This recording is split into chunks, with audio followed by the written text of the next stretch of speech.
Mari kita berdoa bersama dulu. Terima kasih Bapa untuk malam hari ini Bapa, kami semua berkumpul di tempat ini Tuhan. Kami percaya Roh Kudus yang di dalam kami akan membuka pewahyuan yang baru untuk hidup kami, dan kami percaya setiap firman kebenaran-Mu itu yang berkuasa yang akan memerdekakan kami di dalam hidup kami Bapa. Di dalam nama Tuhan Yesus kami berdoa dan mengucap syukur. Amin. Selamat malam Bapak Ibu dan teman-teman semuanya. Perkenalkan, nama saya Yuldriner Salim dan saya alumni dari Charis Bible College Jakarta. Oke. Langsung udah bukan angkatan, udah alumni. Oke, CJ4 ya. Dari angkatan CJ4. Oke. Pada malam hari ini temanya adalah kebenaran diri oleh anugerah, ya, righteousness by grace. Oke, kita langsung buka di ayat Roma 5 ayat 17. Teman-teman ada Alkitab di handphonenya? Digital Alkitabnya? Di Roma 5 ayat 17. Oke, saya langsung bacakan ya. Sebab jika oleh dosa satu orang, maut telah berkuasa oleh satu orang itu, maka lebih benar lagi mereka yang telah menerima kelimpahan kasih karunia dan anugerah kebenaran akan hidup dan berkuasa oleh karena satu orang itu, yaitu Yesus Kristus. Oke, dari ayat yang sekecil ini, aku mau bedah lebih dalam lagi ya. Karena aku dulu udah sering baca firman, pasti semua orang, teman-teman saya yakin banyak baca firman ya. Tapi entah kenapa firman itu tidak melekat di hati. Karena setelah aku membaca ulang dan aku membedah kata demi kata, aku lebih mengenal, mendapatkan dalamnya lagi. Apa ini maksudnya? Oke, jika oleh dosa satu orang, maut telah berkuasa oleh satu orang itu. Aku memberikan perumpamaan ya. Oleh dosa satu orang, teman-teman pasti tahu dosa siapa? Dosa Adam, ya. Oleh karena Adam jatuh dalam dosa, satu orang saja, kita semua ini menjadi apa? Orang yang berdosa, ya. Dan lebih benar lagi mereka yang telah menerima kelimpahan dan kasih karunia dan anugerah kebenaran akan hidup dan berkuasa oleh karena satu orang juga, yaitu Yesus Kristus. Jadi di sini ada Adam dan di sini ada Yesus Kristus, ya. Di mana waktu Adam jatuh dalam dosa, kita ini menjadi manusia yang berdosa, otomatis, ya, tanpa perbuatan kita loh. Itu udah by default, udah otomatis. Tetapi ada Yesus Kristus di sini, di mana penebusan di salibnya itu yang memberikan kita anugerah. Anugerah apa? Anugerah kebenaran. Ya, dan kelimpahan akan kasih karunia-Nya. Yang namanya anugerah. Oke, di King James Version-nya itu dia bilang gini, the gift of righteousness. Ya. Teman-teman tahu yang namanya gift, anugerah itu sebuah hadiah, bukan? Ya, jadi ini bukan sesuatu yang kita upayakan, ini hadiah. Ya, jadi hadiah itu sesuatu yang kita terima secara cuma-cuma, pemberian. Ya, pemberian oleh siapa? Oleh Allah melalui Yesus Kristus. Nah, ini aku secara ini dulu, general dulu ya. Nanti aku lebih bedah, lebih detail lagi. Pemberian ini kenapa sangat penting? Masih di ayat yang sama ya. Karena di saat kita sebagai orang percaya, saat kita telah menerima kelimpahan, abundance of grace, menerima kelimpahan kasih karunia dan anugerah kebenaran, the gift of righteousness itu, kita sebagai orang percaya, kita will reign in life through the one Jesus Christ. Karena saat kita menerima pewahyuan ini yang sangat, menurut saya sangat penting di dalam kehidupan kita sebagai orang percaya, itu akan mengubah kehidupan kita, akan memerdekakan kita. Karena kenapa? Kita bisa berkuasa hidupnya. Bahasa Indonesia kan tadi di atas ya. Di saat kita menerima itu semua, kelimpahan kasih karunia dan anugerah kebenaran itu, kita dapat hidup dan berkuasa. Kapan? Bukan nanti saat kita meninggal, tapi sekarang di bumi ini kita dapat hidup, berkuasa dan berotoritas. Itu subjeknya nanti lagi ya. Karena sekarang kita bahas detail tentang kebenaran di dalam Kristus Yesus. Oke, kita buka lagi di 2 Korintus 5 ayat 21. 2 Korintus 5 ayat 21. Sudah kebuka teman-teman? Udah ya? Oke. Aku bacakan. Dia yang tidak mengenal dosa telah dibuatnya menjadi dosa karena kita, supaya dalam Dia kita dibenarkan oleh Allah. Ayat ini lebih menekankan lagi di ayat yang sebelumnya ya, yang tadi saya sharing. Jadi dia ini adalah pribadi Yesus Kristus. Jadi Yesus yang tidak mengenal dosa, tidak pernah berbuat dosa, ya. Artinya dia adalah kudus. Ya. Tapi dijadikan dosa karena kita. Kenapa? Karena Tuhan mau supaya kita yang percaya kepada Yesus Kristus, status kita dibenarkan. Ya, jadi kembali lagi ini ditekankan bahwa kebenaran itu bukan sesuatu yang kita upayakan. Dibenarkan oleh Allah. Karena Allah itu adalah Allah yang kudus. Dan tidak ada yang kudus atau baik di dalam dosa. Tetapi dosa itu memisahkan kita dari Allah. Betul kan? Ya, dosa itu memisahkan kita dari Allah. Kita tidak bisa memiliki hubungan dengan Allah karena ada dosa yang membatasinya. Tetapi Allah itu Allah yang penuh kasih. Dia tidak mau kita terhilang. Dia mau memiliki hubungan kembali kepada kita seperti hubungan dia dengan Adam. Pada mulanya di Taman Eden. Bagaimana Allah dapat berjalan sore dengan Adam. Mereka memiliki hubungan yang sangat intim dan erat. Itu yang Tuhan mau dengan kita. Tapi sayangnya itu tidak bisa terjadi karena ada dosa yang membatasi kita. Karena terang dan gelap tidak bisa bersatu. Allah itu kudus. Tidak bisa bersatu dengan kita jika kita masih memiliki status orang berdosa. Oke, aku mau menekankan ini teman-teman. Bahwa harus ditekankan. Dosa itu bukan suatu tindakan. Ya, dosa itu adalah status. Coba kalian bayangin secara logika. Ya. Manusia itu keturunan Adam. Beranak pinak, ya. Saat bayi lahir, ya, secara Alkitab itu dinyatakan apa? Apakah dia orang kudus, bayi yang kudus, apa manusia yang berdosa? Semua teman-teman tahu bahwa kita dilahirkan sebagai manusia berdosa, bukan karena perbuatan. Jadi bayi aja nih yang belum dapat melakukan sesuatu, belum dapat mengucapkan kata-kata yang tidak baik, ya, belum berpikir merancangkan yang jahat. Ya, udah statusnya berdosa. Ya, bukan karena perbuatannya dia belum berbuat sesuatu, dia belum bisa ngapa-ngapain. Jadi itu adalah status. Yang tadi saya bilang di sebelah sini tadi ya, Adam, keturunan Adam. Semuanya udah otomatis sebagai orang yang berdosa. Ya. Dan karena status kita yang berdosa ini, kita tidak bisa memiliki hubungan dengan Allah, ya. Oke. And then dengan status ini, teman-teman tadi udah nangkap ya bahwa tanpa kita melakukan sesuatu, status kita sudah berdosa. Kita manusia yang berdosa. Dan teman-teman harus tahu dan sadar, tidak ada satu perbuatan apapun yang dapat kita lakukan untuk merubah status itu. Nangkep gak?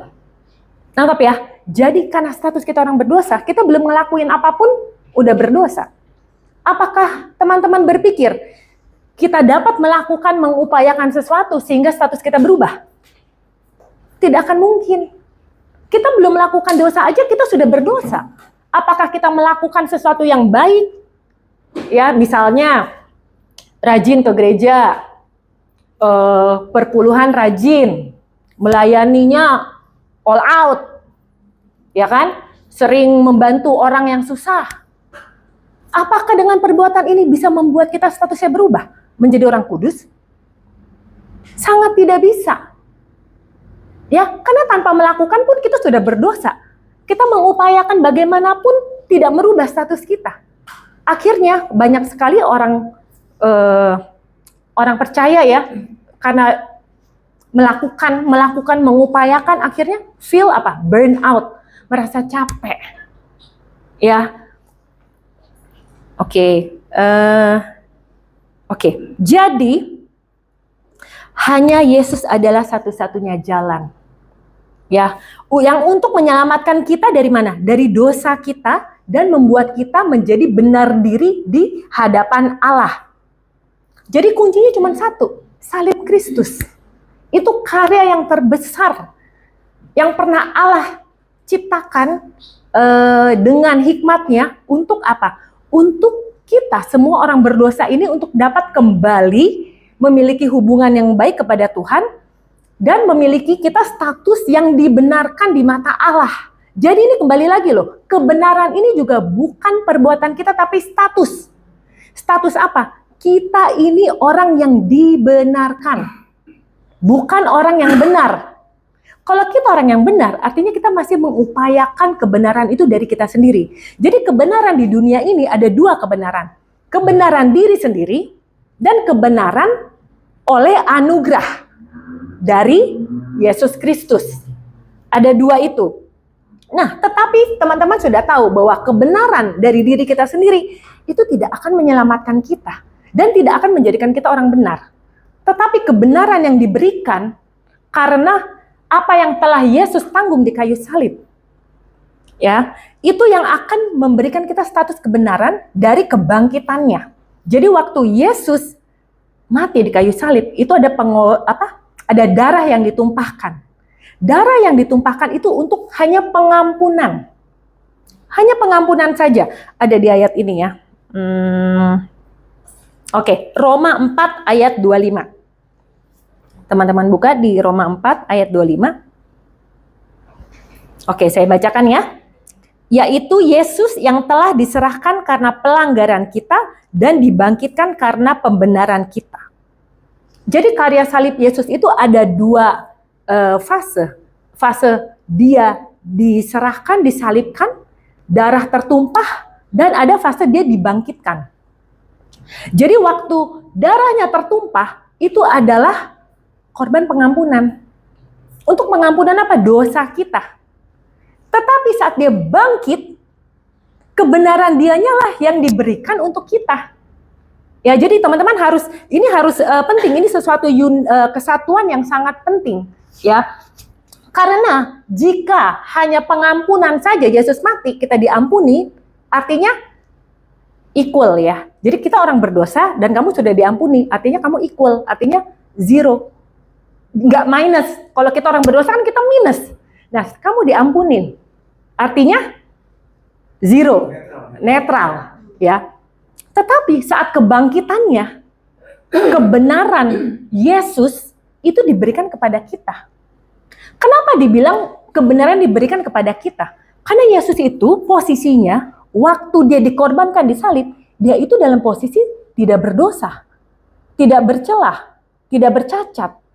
Nah, posisinya itu diberikan kepada kita di saat dia dibangkitkan. Jadi artinya karya salib Yesus itu bukan menetralkan kita di kondisi dosa kita, tetapi dia memberikan kita bonus.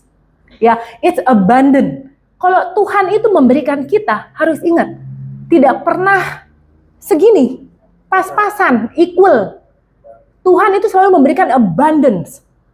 Ya, kadang-kadang apa yang tidak pernah kita pikirkan timbul dalam hati itu sudah dirancangkan nama Tuhan. Ini rancangan karya salib Yesus ini adalah rancangan Tuhan. Ya, dan teman-teman harus tahu bahwa iblis itu sangat tidak senang akan rancangan Tuhan ini, akan apa? Karya salib Yesus. Kenapa? Karena saat kita orang percaya tahu, bukan tahu lagi, mendapatkan pewahyuan ini dan menghidupinya, kita ini menjadi orang-orang yang powerful loh di bumi ini. Karena dari pengenalan akan kebenaran di dalam Kristus, kita itu akan berkuasa di bumi. Kenapa? Karena jika kita tidak mengenal ini, kita itu hidup penuh dengan condemnation, rasa bersalah. Ya, mungkin itu saya dulu ya, mungkin teman-teman nggak pernah. Dulu saya diajarkan kan dari kecil, kamu harus begini, kalau nggak kamu dosa, kamu harus begini. Jadi yang diajarkan adalah tuntutan. Kamu harus begini ya, nanti kamu enggak loh, entar kamu nggak masuk surga, kamu begini, tuntutan. Ya, jadi itu adalah apa sih hukum Taurat ya yang diberikan kepada kita, sehingga akhirnya kita mendapatkan apa? Ketakutan, condemnation, penghakiman atas diri sendiri, dan itu bahkan tidak memerdekakan kita. Oke. Next, oke. Aku mencari ayatnya. Roma 3 ayat 21 sampai 23. Roma 3 ayat 21 sampai 23. Tetapi sekarang tanpa hukum Taurat, kebenaran Allah telah dinyatakan. Seperti yang disaksikan dalam kitab Taurat dan kitab-kitab para nabi, yaitu kebenaran Allah karena iman dalam Yesus Kristus bagi semua orang yang percaya, sebab tidak ada perbedaan karena semua orang telah berbuat dosa dan telah kehilangan kemuliaan Allah. Oke, di sini jelas dikatakan ya, sekarang, artinya setelah salib Kristus, perjanjian baru. Tanpa hukum Taurat, artinya tanpa kita melakukan apapun di dalam hukum Taurat, ya, kebenaran Allah itu telah dinyatakan. Dinyatakan di mana? Di salib Kristus. Ya, tapi bukan karena kita menghilangkan hukum Taurat, tidak. Tetapi di salib Kristus itu Tuhan Yesus sudah menggenapi semua tuntutan dari hukum-hukum Taurat itu. Dia sudah menggenapinya, dia sudah melakukan itu untuk siapa? Untuk kita. Jadi kita tidak perlu lagi melakukan hukum Taurat, tidak perlu. Saya berani katakan kita tidak perlu. Ya, karena kita hanya beriman kepada salib Kristus. Oke? Tapi sering ada pertanyaan, kalau gitu saya boleh dong berbuat dosa? Sering, dan itu juga pemikiran saya yang dulu ya. Dulu kan saya di gereja yang penuh dengan hukum Taurat. Waktu saya mendapat pengajaran tentang ini ya, saya sendiri mengatakan, ini ajaran sesat. Ini kesaksian hidup ya, kesaksian hidup. Saya mendapatkan CD lah, dari kalian tahu lah, pastor yang Singapura, ya kan, yang mengajar grace. Aku dengar, aku balikin ke temanku, ini ajaran sesat. Enak banget orang Kristen, berbuat dosa diampunin.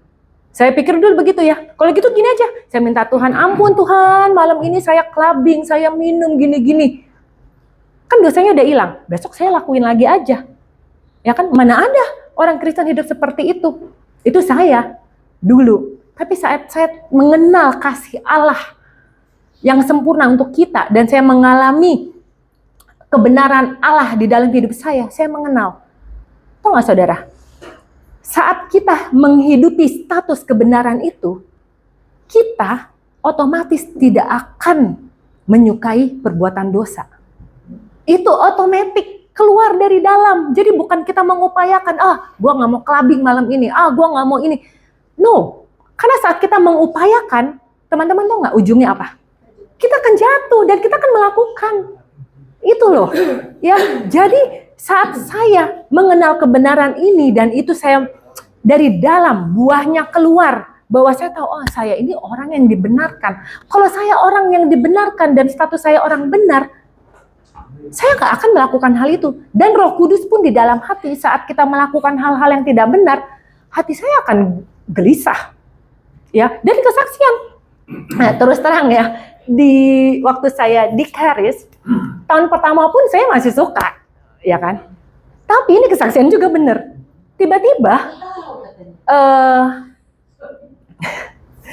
Tiba-tiba, waktu teman saya bilang, yuk malam, kau ajakin nama ini gitu kan. Saya bisa ngomong loh, sorry ya, gue nggak ikut lagi deh. Sekarang gue nggak ikut. Kayaknya hatinya saya tuh nggak damai sejahtera. Kalau if you wanna go, you go.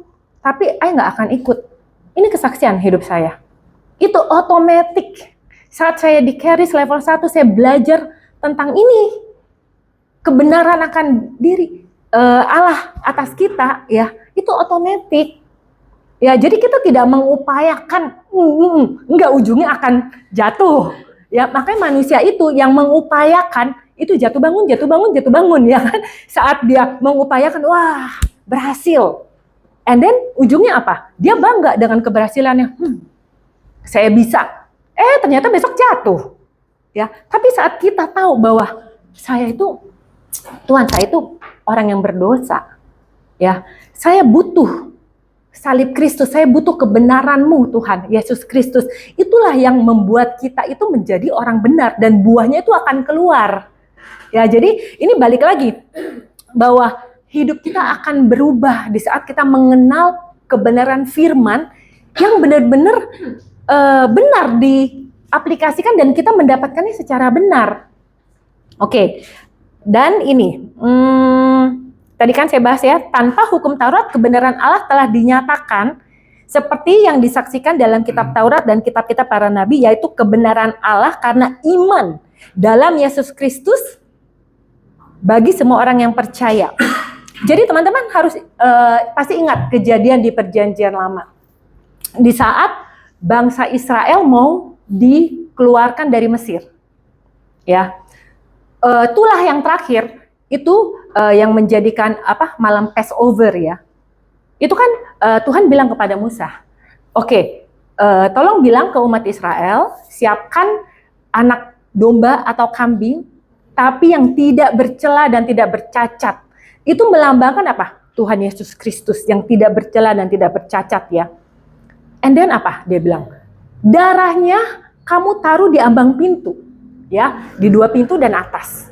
Ya, itu melambangkan salib, ya. Dan dia bilang, saat malaikat maut melewati rumah yang depannya ada darah, domba itu atau kambing itu yang tidak bercela itu akan dilewatin. Makanya disebut Passover. Ya, dilewatkan. Ya, makanya dibilang Passover night. Nah, tetapi rumah yang tidak ada darahnya itu, anak sulungnya akan mati. Sampai ke binatang pun juga yang kita tahu mati semua yang anak sulungnya ya. Terjadi kekacauan pada malam itu di Mesir. Nah, teman-teman harus lihat. Apakah rumah-rumah yang ada darahnya itu orang Israel ya? Kan itu orang Israel. Musa memberitakan itu kepada orang Israel. Apakah teman-teman yakin orang-orang Israel pada zaman itu yang menaruh darah di dalam ambang pintunya itu selalu orang yang benar, orang yang baik? Saya nggak yakin, karena kita semua manusia, ya. Dan apakah teman-teman tahu orang Mesir yang tidak menaruh darah domba atau kambing di pintunya itu mereka orang yang jahat semua? Saya yakin ada pun orang yang baik di Mesir yang mungkin membantu orang Israel, ya kan, yang melakukan perbuatan baik, ya. Tetapi lihat, Tuhan tidak melihat perbuatan apa yang dibuat oleh orang Israel di dalam hidupnya, tidak melihat perbuatan orang Mesir di dalam hidup mereka, sebaik apapun mereka, sejahat apapun mereka, tidak. Tapi apa yang Tuhan lihat pada malam itu? Darahnya. Tuhan hanya melihat darahnya. Jadi malaikat maut itu hanya melihat darah yang di ambang pintu itu yang dilewatkan. Itu sama juga seperti kita. Ya, darah Yesus itu yang melindungi kita, yang mengampuni dosa kita. Ya, jadi kita jangan lagi hidup di dalam penuduhan, penghakiman. Karena kita statusnya sudah dibenarkan oleh iman. Ya, oleh iman dalam Yesus Kristus. Dan ini hanya valid bagi semua orang yang percaya. Sebab tidak ada perbedaan karena semua orang telah berbuat dosa. Nah, ini kalau di King James Version itu bukan orang berbuat dosa, tapi for all have sinned. For all have sinned itu artinya semua orang telah berdosa tanpa perbuatan yang tadi saya sudah jelaskan di awal. Ya. Oke.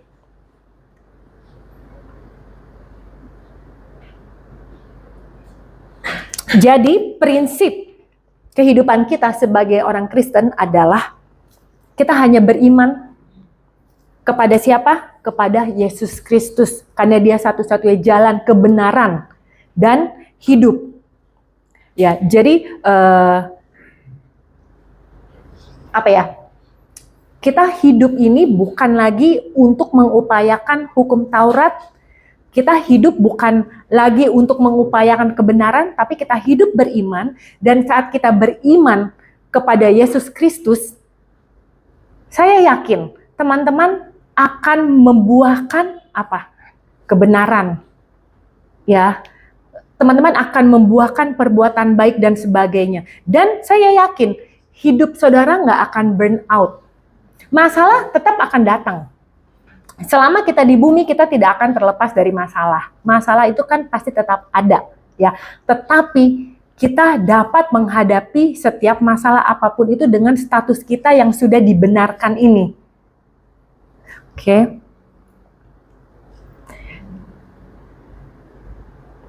Nih, Allah itu tidak bisa melanggar karakternya dan firman-Nya sendiri. Kenapa saya bisa bilang begitu? Teman-teman tahu, Allah itu adalah Allah yang adil. Betul? Dan Allah itu juga Allah yang kudus. Ya. Dan keadilan Allah ini menuntut setiap dosa sekecil apapun untuk dihukum. Benar kan? Karena dia adil. Ya. Jadi kalau ada dosa, itu harus ada penghukuman. Untuk harus dibayar. Tetapi Allah itu juga Allah yang penuh kasih. Karena dia ingin setiap orang yang berdosa, manusia di bumi ini, untuk mengalami pengampunan. Dan oleh karena kasihnya itu dan keadilannya itu, kita dapat temukan itu digenapi di karya salib Yesus. Ya, di mana Yesus menanggung semua hukuman kita, supaya kita yang percaya kepadanya, kita diampuni dan dibenarkan di mata Allah. Oke, saya rasa cukup untuk malam ini. Mari saya tutup dengan doa ya. Terima kasih Bapa, terima kasih Yesus Kristus untuk karya salib-Mu. Kami percaya kebenaran itu telah kami miliki sebagai orang percaya Bapa. Biar kami dapat mendapatkan pewahyuan Tuhan yang baru sehingga mengubah pola pikir kami, kehidupan kami, sehingga kami keluar dari tempat ini, kami dapat menghidupi kehidupan bahwa kami ini orang-orang yang dibenarkan oleh Allah. Kami percaya Bapa, hidup kami akan berubah Tuhan. Kami percaya Roh Kudus yang memberikan pewahyuan lebih dalam lagi akan kebenaran di dalam Kristus. Di dalam nama Tuhan Yesus kami mengucap syukur. Haleluya. Amin.